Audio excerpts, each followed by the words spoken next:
Ay, tingnan mo ang gagawin ko. Yung pandikit ng apoy. Ito siya, kawayan to. Yan, sinabi ko kanina. Diba?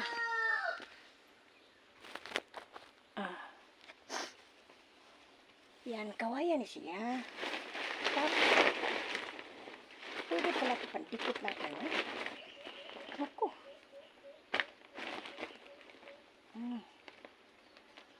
Yan. Dami. Tinapon na to, tinapon. Sabi ko, andyan na palang pandikit ng apoy. Di tayo mapakahirap dito, ano, padikit.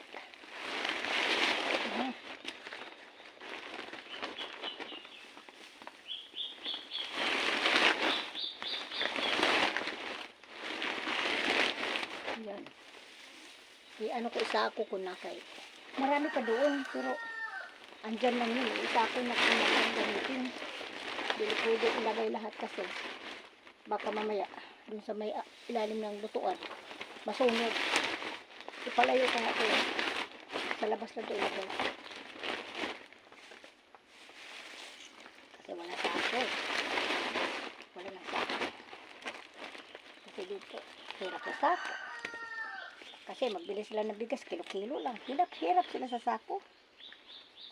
Samantalang dun sa amin mga sako dun, mga bago-bago lagyan lang ng basura. Paano kasi? Ayan. Ayan. Ayan. Kuha lang ng kuha dyan. Bukas na lang. Kasi kailangan ibilad din. Naulanan eh. Dami kasi eh. Dami doon sa ano. Sa ibaba. Doon sa inanuhan ni nanay. Tinapon kasi niya. Pawis ko na, grabe. Yeah. Pawis na siya, okay. Grabe na. Grabe. Ha? Ha?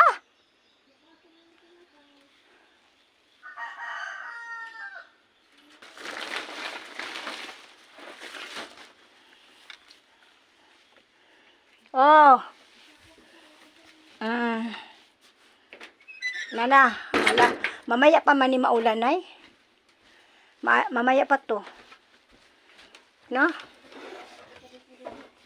Saan ka ba? Nay. Kala ko ano mo ginawa mo. Magkuha ako ng ano, mga sampay. Alam ko na mga nalalapat ka mag-buhat. Alam ko mag-dito. Kuha ko ng sampay. Wala ka ng ito. Di, kunin to na Rosalinda. Kasi pagkuha ko dito ang ano, spray. Sabi ko, sprayhan mo talaga yung ano ninyo. Tagal na yan eh. Binuhusan ako ng pinakulong tubig. Oo. Di, mayroon akong gagawin pa. Mayroon akong gagawin. Hindi ko muna magkuha ng silhig ngayon. Bukas na. Ba, pagdating ni Inday dito, wala na siyang gagawin. Kaya inubos ko na. Siya na naman.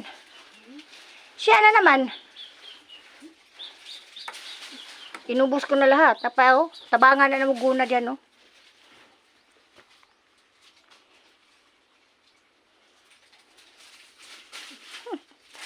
Hello. Hello.